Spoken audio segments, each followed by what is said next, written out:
We're now hearing from Russian President Vladimir Putin, who is attending via videolink. Let's listen in. Distinguished Prime Minister Modi, President Xi, dear colleagues, at the outset, I would like to thank South African friends for what they have done during their presidency, during their chairmanship this year. The colleagues before me have already given positive assessment of the BRICS activities. And in general, certainly we share these assessments. Our group of 5 countries has rightly proved to be a credible entity on the global arena with ever-growing influence in global affairs. The strategic course of BRICS is aimed at the future, and it meets the aspirations of the main part of the international community, the so-called global majority. By acting in concert on the principles of equality, partnership, support, and account for each other's interests, we deal with the most pressing issues of global and regional agenda. The main important thing is that BRICS stands for a multipolar world order that is equitable and built on international law and the principles of the United Nations Charter, including respect for the right of every people to its own development path.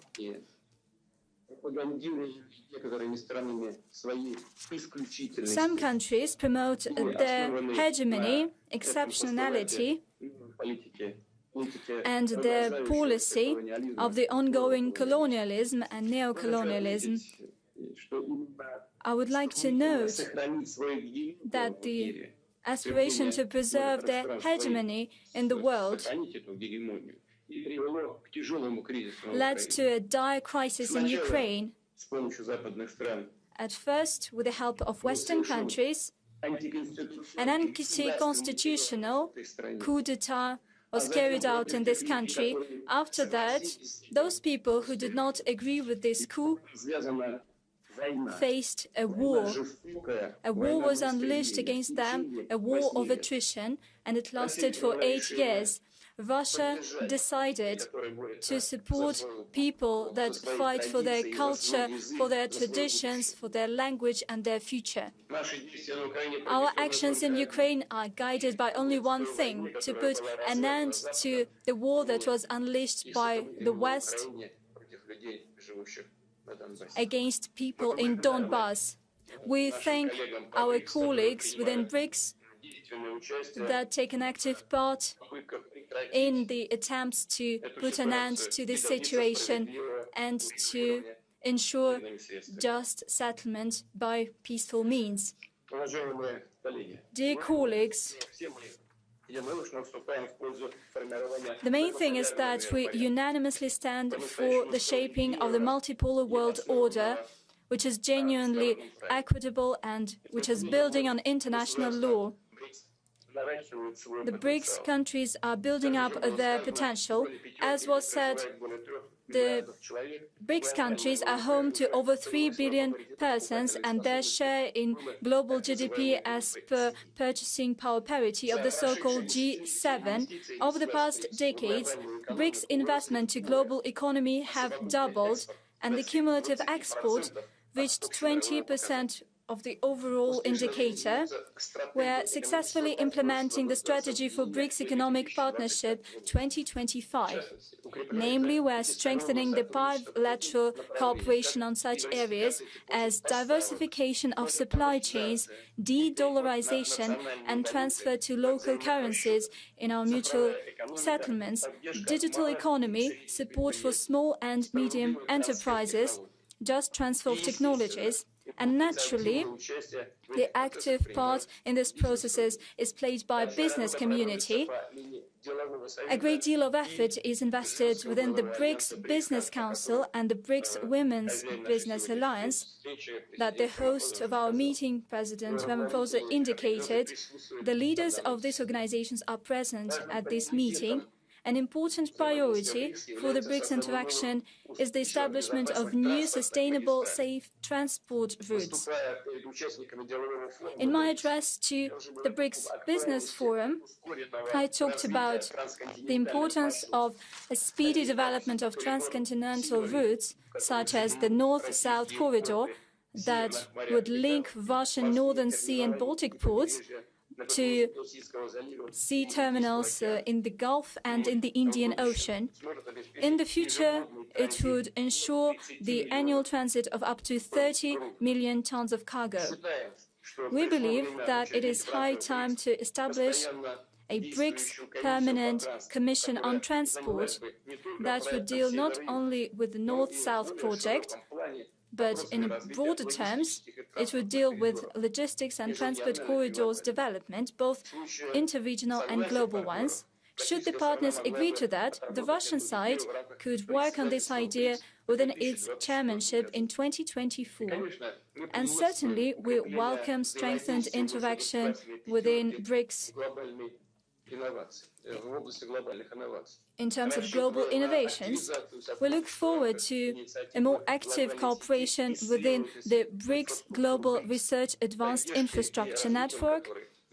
It could be supported and developed by the Special Trust Fund.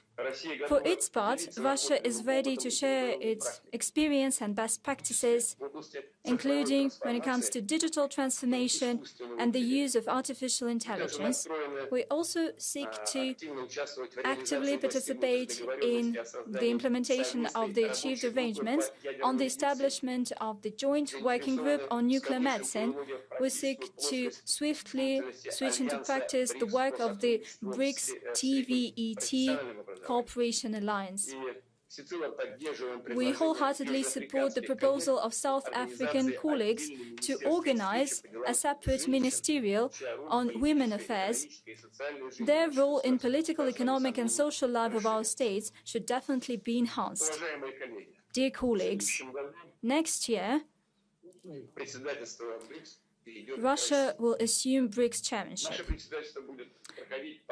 Our chairmanship will have the following motto: strengthening multilateralism for just global development and security.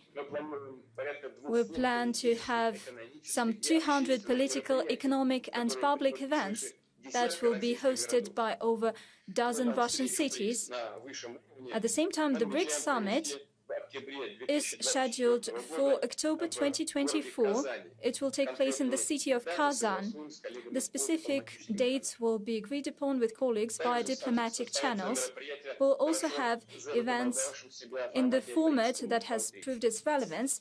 I'm talking about BRICS Plus and BRICS Outreach. During our chairmanship, we would like to do our utmost to efficiently facilitate the implementation of decisions adopted at this summit, including with regard to the expansion of BRICS.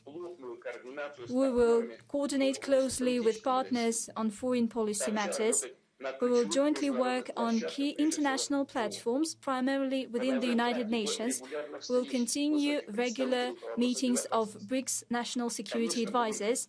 Certainly, we will prioritize such urgent tasks as combating terrorism and the spread of terrorist ideology, as well as combating money laundering and return of assets gained by criminal means. By the way, we thank partners for their support within the Financial Action Task Force. We hope that we will keep such spirit of solidarity in the future.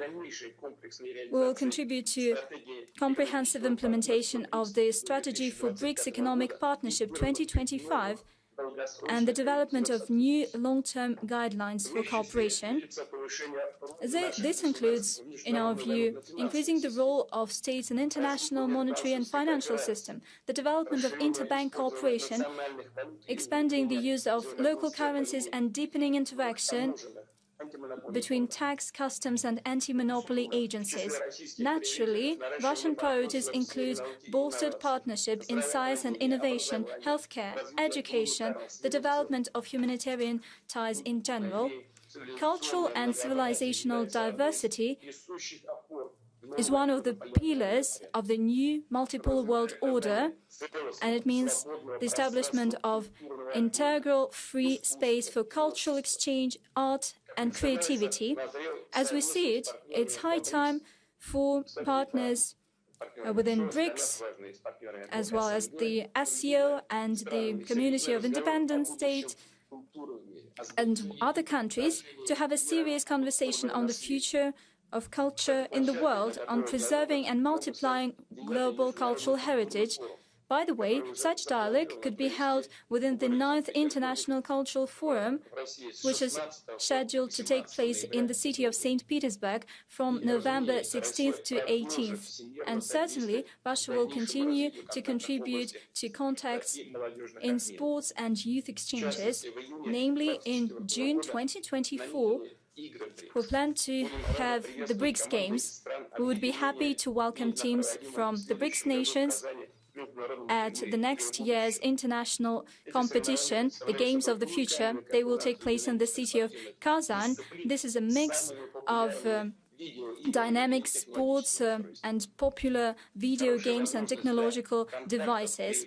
A good opportunity for contacts and friendly talks will be given by the World Youth Festival that will take place in March next year in the city of Sochi. In conclusion, let me once again highlight that Russia, during its chairmanship, will interact in the most constructive way with BRICS partners in order to further enhance the role and credibility of BRICS. Without any doubt, this credibility will only grow. Thank you for your attention. All right, we have been listening there to Russian President Vladimir Putin, who is addressing the BRICS summit, that is the summit of Brazil, Russia, India, China and South Africa, the 15th BRICS summit that's taking place in the South African city of Johannesburg, and President Putin talking about the world, that they were addressing the most pressing issues of global and regional agendas. He also said that BRICS stands for a multipolar world that is equitable, built on international law, he said, and the principles of the UN Charter. He also went on to talk about what's led to the Russian invasion of Ukraine, though he didn't use those words, of course.